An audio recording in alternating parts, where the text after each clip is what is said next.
Oi gente, tudo bem com vocês? Hoje eu vou falar dos meus sintomas da esclerose múltipla. O que marcou, que me fez correr atrás de ver o que estava acontecendo de errado no meu corpo para ter chegado no diagnóstico que eu tenho hoje. O que eu tenho de principal sintoma é a rigidez da minha perna esquerda.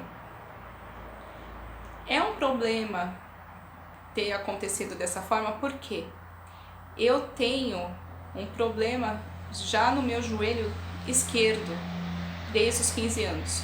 Foi um tombo que eu levei aos 15 anos e que acabou prejudicando a minha cartilagem. Então eu tenho que fazer acompanhamento com ortopedista de tempos em tempos, que a minha cartilagem não recupera. Então, quando eu comecei a sentir a rigidez da minha perna, ao andar, eu percebi que tinha alguma coisa errada, porque essa rigidez ficou evidente quando nós saímos da pandemia, por volta de 2020 e 2021, e eu comecei a andar, fazer caminhadas a pé, e eu tropeçava em todos os desníveis da calçada. Porque normalmente um pé normal, ele pega e faz, e levanta e pisa.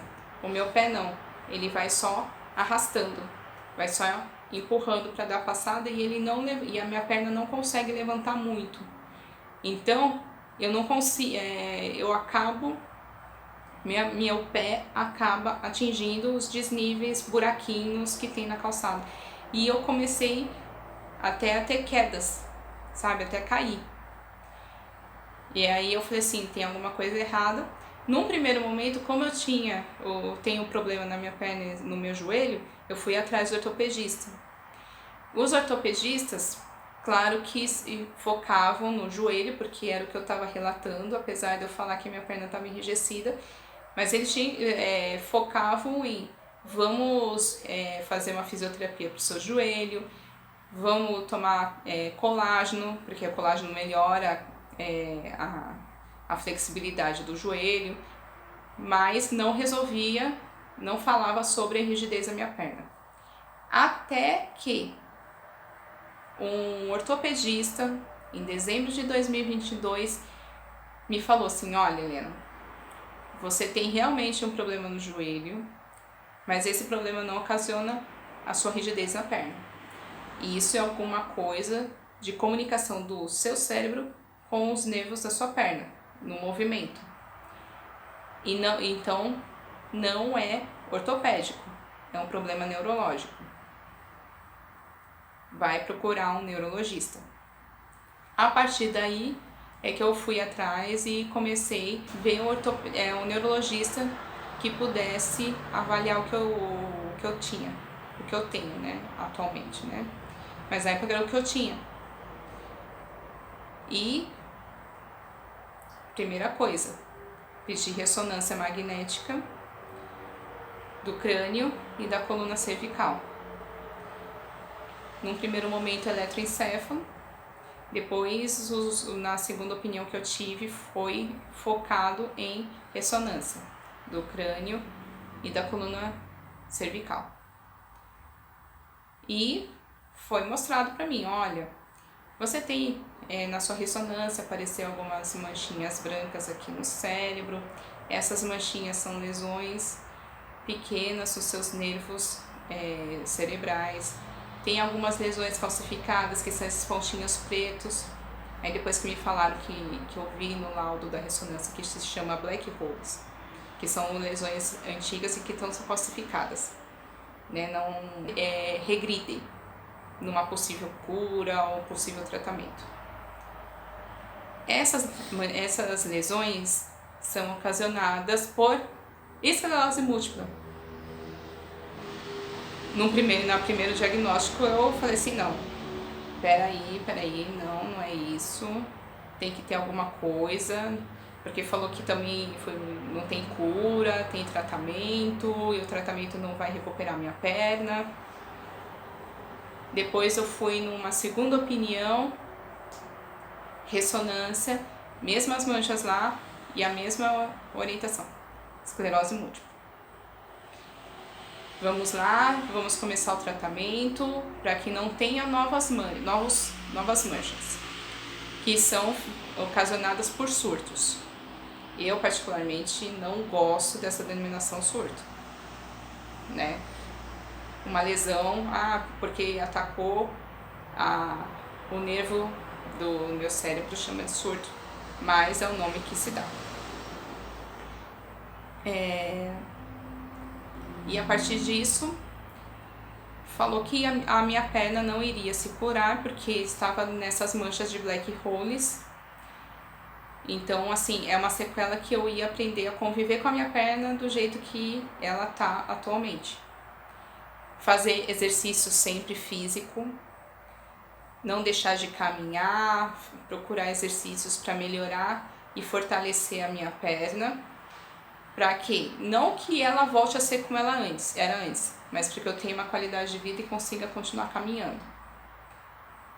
E essas atividades físicas são também para que eu trate de outros sintomas que eu tenho e que até então eu não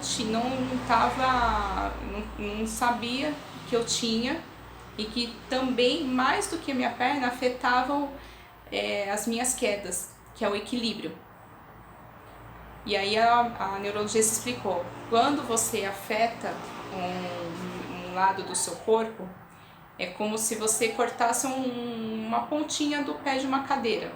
Ela fica bamba, ela não dá o equilíbrio para ela ficar estática.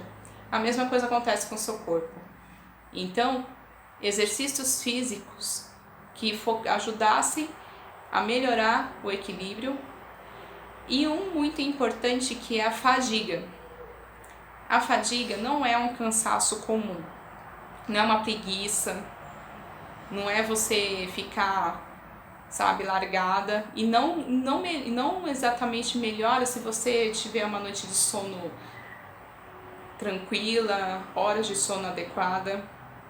Ela vai aparecer durante o dia, mesmo que você não faça uma atividade física muito forte, ou que você não se canse fisicamente, ou que tenha uma carga muito grande na sua mente, ela aparece durante o seu dia, como se o seu cérebro pedisse assim, olha, para um pouquinho, fica um pouquinho quieta para eu me recuperar. Então a fadiga é diferente do cansaço. Muitas vezes as pessoas, até da sua família, falam assim, isso daí é preguiça, mas não é. Então esses são os sintomas que eu tenho, e faço exercício físico para melhorar. Fisioterapia, não consegui fazer fisioterapia neurológica, mas ajuda também na melhora da sua condição, no caso da minha. Por que eu digo a minha? Porque normalmente a esclerose, na boa parte das pessoas que tem, afeta a visão. Você tem uma visão turva ou embaçada. Eu não tive isso.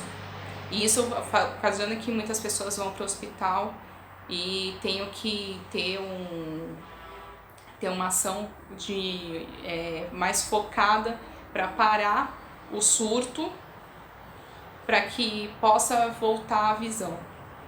São surtos que são assim, que se consegue fazer a recuperação. Muitas vezes formigamento e dormência de membros do corpo, algumas vezes afeto cognitivo, memória, falta de atenção, e muitas dessas lesões acabam regredindo, né? Voltam ao normal, muitas pessoas acabam voltando a enxergar e fazer as atividades, enfim. Claro que continua a esclerose múltipla lá, não pode parar o tratamento, porque senão volta e os surtos podem acontecer de novo. Então, assim, mas você não fica com esse sintoma como sequela. Então, assim, esses são os meus desafios, né, na esclerose múltipla. Foram um pouquinho difíceis de dizer que assim, eu vou viver com isso, eu vou ter que melhorar, e muitas vezes você fazer exercício, você não conseguir levantar uma perna, ou você fazer um exercício de equilíbrio e você não conseguir ficar no eixo, sabe? É complicado falar assim, olha, você tem que caminhar agora mais devagar. É como aprender a andar de novo. Assim, nossa, mas eu fazia isso desde sempre, agora eu vou ter que aprender a caminhar de novo. Sim. Então, a esclerose múltipla nos sintomas faz com que a gente aprenda a fazer as mesmas coisas que a gente fazia, mas de uma forma diferente. Não fica igual, mas você pode se aproximar muito do que era e às vezes até melhorar. Hoje eu consigo observar melhor o caminho que eu tô fazendo, por exemplo, coisa que antes eu pegava nem olhava para os lados, sabe? Então, assim, você tem que ver as coisas boas que vem junto, sabe? É que nem aquele ditado: você recebeu um limão, tenta fazer uma limonada. E nos próximos vídeos eu vou trazendo também mais algumas outras experiências e percepções que a gente tem quando tem esclerose múltipla. E eu queria, encerrando esse vídeo, agradecer aos 18 inscritos que já tem aqui no canal. Muito obrigada pelo apoio de vocês, as visualizações, as curtidas no vídeo, os comentários. Eu sempre vou procurar responder todos, tá? Então, assim, muito obrigada pelo apoio. Quem visualizou e voltou a visualizar hoje, se inscreve no canal se você gostou, se você voltou. Você que está chegando hoje, muito bem-vindo. Espero que você goste do vídeo. Curta o canal, ative o sininho das notificações, porque os meus vídeos são sempre terças e quintas às 5 horas da tarde. Então, a semana que vem vai ter, na terça-feira, mais um vídeo para eu poder trocar experiência com vocês. Deixem nos comentários sugestões de pauta, que vocês gostaram, sugestões de melhora. Vou ler todos e vou ficar muito feliz de ter essa troca com vocês, tá bom? Meu objetivo aqui é ajudar a todo mundo entender a esclerose múltipla e quem tem, saber que tem vida apesar da esclerose múltipla e vida boa com ela, tá bom? Um beijo a todos vocês, fiquem com Deus e até o próximo vídeo. Até mais!